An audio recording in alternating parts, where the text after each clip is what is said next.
Gente, e aí nós temos uma discussão a fazer como uma consequência do princípio da indisponibilidade dos direitos trabalhistas.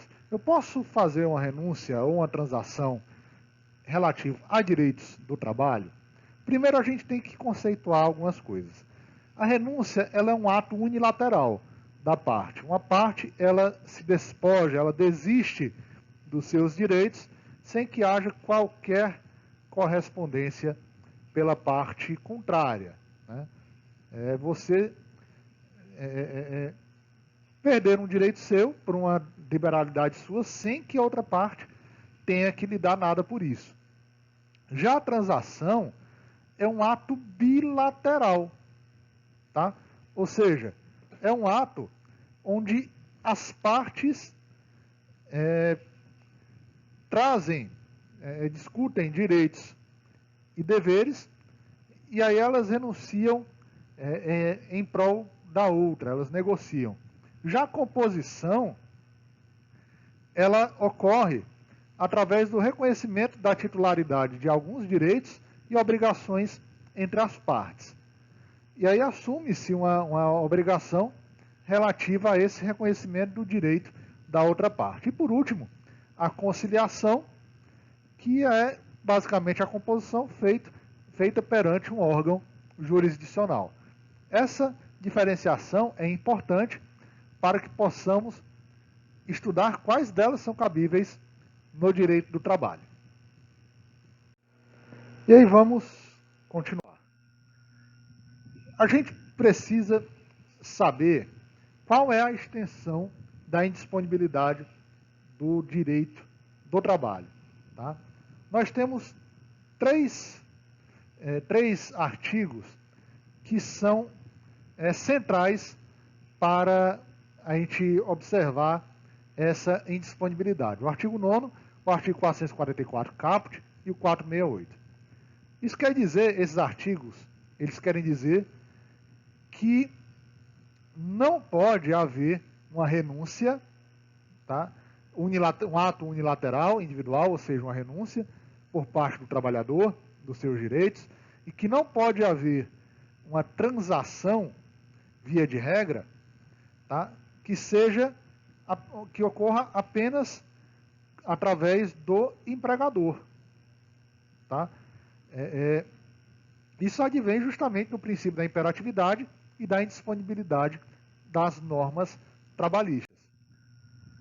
E aí as indisponibilidades, elas são absolutas ou relativas.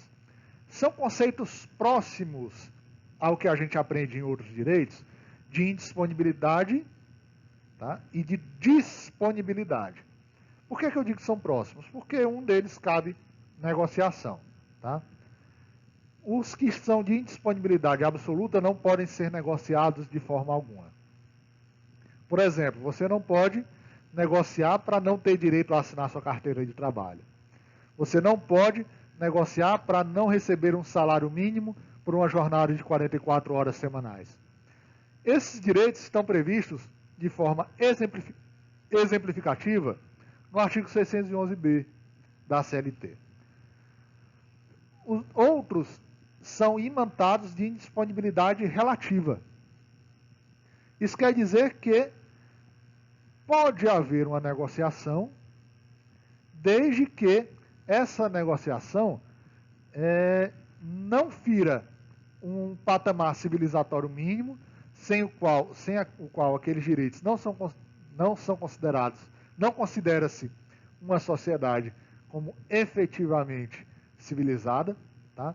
E desde que melhorem a condição geral do trabalhador. Por isso que eu disse que é relativamente próximo aos conceitos de indisponibilidade e de disponibilidade. Porque mesmo os de indisponibilidade relativa, para negociar, eles têm que trazer algo que seja melhor para o trabalhador. E aí, quais são os requisitos para a renúncia? Via de regra, a renúncia não cabe no direito do trabalho. Tá? Em raríssimas exceções, o trabalhador pode renunciar ao seu direito. E essas exceções são todas previstas em lei. Tá? Era o que ocorria, por exemplo, antigamente, quando foi instituído o FGTS, Fundo de Garantia,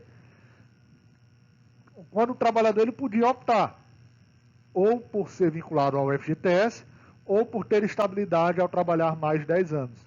E aí, ao se optar pelo FGTS, renunciava-se à estabilidade. Tá? Isso é claro que é uma exceção prevista em lei. Tá? Então, somente pode haver renúncia quando a própria lei prevê.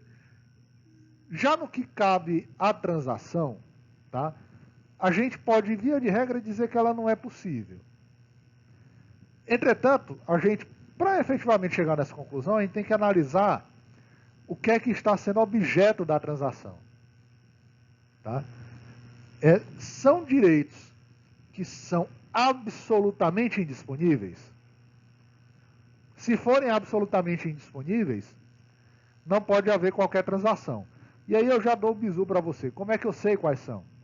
Se eu quiser consultar na CLT, eu tenho um rol exemplificativo lá no 611B. Só que é meramente exemplificativo. Eu preciso me perguntar, se o Brasil não tivesse tal direito, eu poderia considerar o Brasil uma sociedade civilizada? Se a resposta for não, aí estamos diante de uma indisponibilidade absoluta. Se a resposta for sim, estamos diante de uma indisponibilidade relativa. Então a gente tem que observar isso. Vamos supor que for uma indisponibilidade relativa. Então a gente tem que partir para os outros requisitos. Capacidade das partes, né?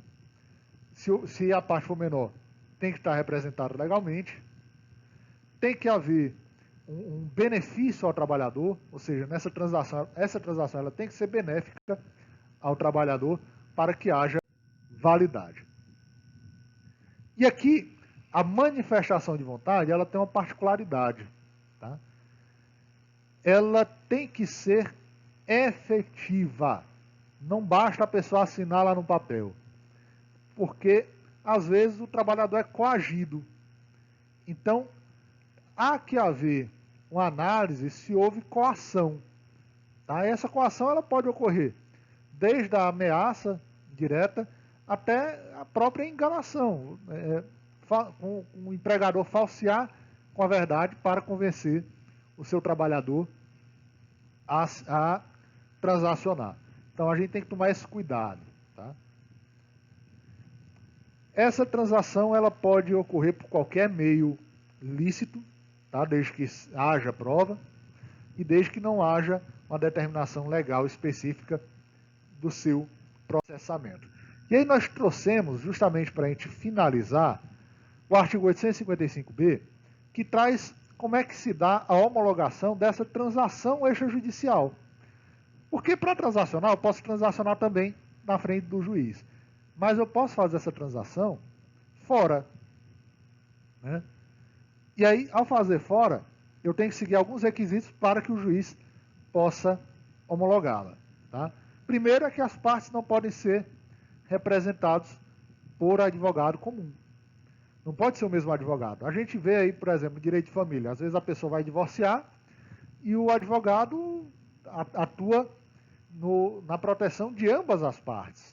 Né? Representa ambos os divorciandos.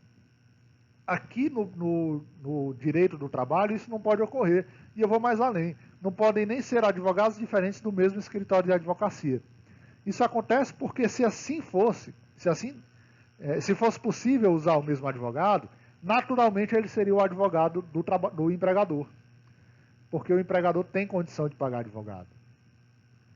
Então, justamente para evitar isso, que há essa necessidade de advogados, de bancas de advogados distintos. E o trabalhador ele pode, se ele desejar, ser assistido pelo advogado do sindicato. Uma vez protocolado o pedido de homologação do acordo extrajudicial, o juiz ele deve, no prazo de 15 dias, analisar o acordo. E se ele desejar, ele designa uma audiência para observar se realmente o trabalhador não foi coagido a assinar aquele acordo e aí, eventualmente, homologar através de sentença. Vamos para o próximo vídeo, pessoal.